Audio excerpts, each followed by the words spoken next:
gars, comment ça va? J'espère que vous allez bien. Bienvenue sur JT Box. On est ensemble, on va parler de la soirée du samedi 13 avril au Texas. Jared Anderson contre Riyad Merry, le Belge. Ça sera en 10 rounds chez les poids lourds. Donc en plus de 91 kilos les gars. Promoteur top rank, donc Bob Arum. C'est une belle soirée les gars. Il y a notamment Abdullah Mason contre Ronald Ron chez les légers. Il y a Efe Ajagba contre Vianello chez les poids lourds. Donc belle carte, il y a de beaux combats. Il y a Conseil Sayo aussi, il y a Ruben Villa. Donc c'est une belle carte. Jared Anderson les gars, c'est 16 fights, 16 victoires, 0 défaite, 0 match nul. 15 victoires avant la limite. Il a un ratio de KO TKO de 93%. Donc c'est technique, ça cogne dur. Top 21 mondial, top 3 en Amérique. 46 rounds dans les pattes depuis qu'il est passé pro en 2019. Il a 24 ans, droitier, 1m93. C'est un boxeur américain. Il a 3 fights en 2023, donc très actif pour un poids lourd. Et dernier fight en août 2023 contre Rudenko, qui met KO au 5e. Rudenko, les gars, il faut savoir que certes, il est vieillissant, mais il faut savoir qu'il a emmené à la décision notamment Povetkin, Kabayel, Zili Zheng. Il les a tous amenés à la décision et je te parle pas de. C'était en 2010, hein, non, tout ça c'était en 2019, tu vois. Donc c'est récent, on va dire, tu vois. Donc mettre KO Rudenko au 5e, c'est quand même une performance, on va dire, de Jared Anderson. Ou du moins pas une performance, mais ça montre son niveau technique et de puissance. Ensuite, Riyad Merry, c'est 34 fights, 32 victoires, 2 défaites, 0 match nul, 26 victoires avant la limite. Ratio de KO TKO de 80% quand même. Donc intéressant. Top 31 mondial et top 1, top 1 en Belgique.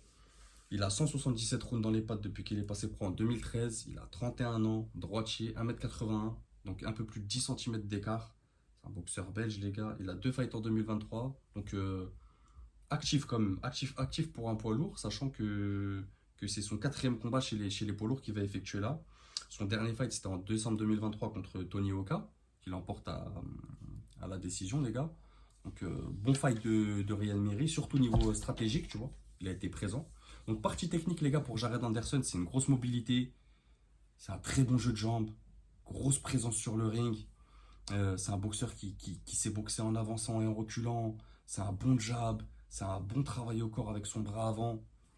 Il va varier les zones de frappe, il rentre bien dans ses fights. C'est pas quelqu'un qui a des rounds d'observation. Il rentre très bien dans ses fights. Il gère très bien la distance. Il fait 1m93 les gars, donc c'est un grand poids lourd quand même. Donc c'est un travail actif, efficace. C'est une garde pas très folle. Tu vois, il peut prendre des coups, mais il va compenser par sa technique. Tu vois ce que je veux dire? Notamment dans les échanges ou à mi-distance où vraiment il va utiliser sa technique pour compenser sa défense pas zinzin. Il varie les zones de frappe, c'est des belles combinaisons, c'est puissant, physiquement c'est solide, c'est un bon travail de fréquence et de débit. Pour un poids lourd, c'est quelqu'un qui a une grosse activité, bon cardio, il est très dangereux à distance.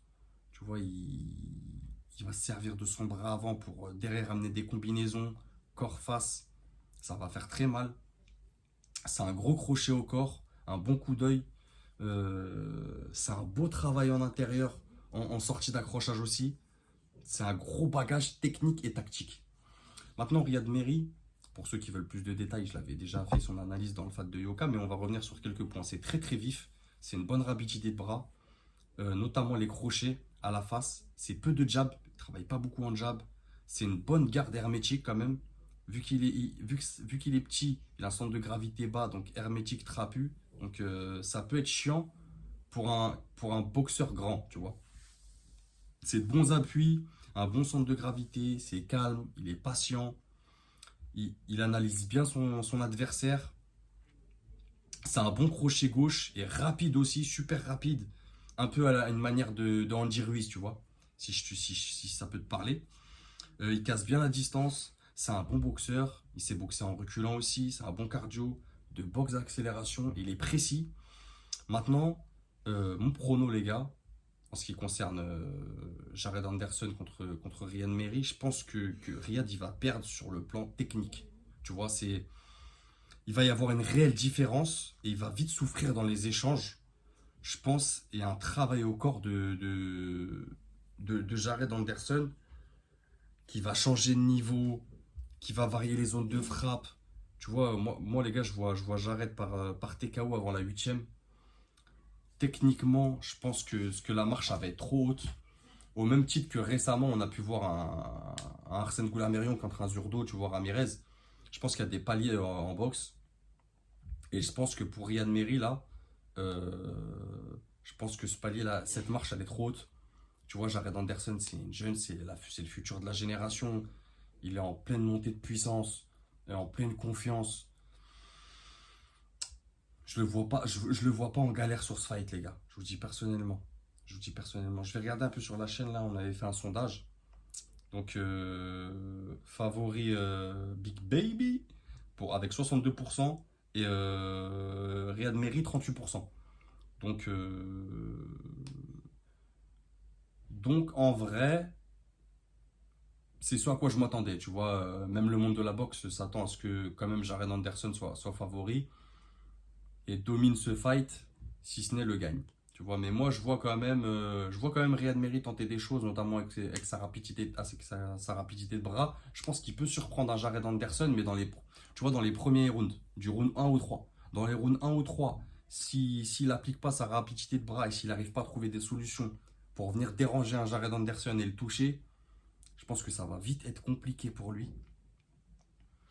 Il va vite être dépassé niveau technique, niveau fréquence et débit et variation de zone de frappe. Donc ça s'annonce compliqué pour le Belge, les gars. Franchement, après, quoi qu'il arrive, c'est bien. Tu vois, c'est retransmis par ESPN, Top Rank, donc ça met de la lumière sur lui. Il est parti au Texas, il est arrivé cette semaine, donc c'est bien pour lui de faire un combat à l'international, même si derrière, il veut redescendre chez les Bridgerweight ou chez les, ouais, ou chez les Cruisers. Je pense qu'il y a quelque chose à faire chez les Cruiserweight, tu vois. Je pense que c'est bien pour lui, ça le met en visibilité. Donc voilà les gars, c'était tout pour moi. JT Box, on se retrouve bientôt, vous inquiétez pas. Dites-moi ce que vous en pensez en commentaire, abonnez-vous, faites péter les likes, on est ensemble. Ciao les gars.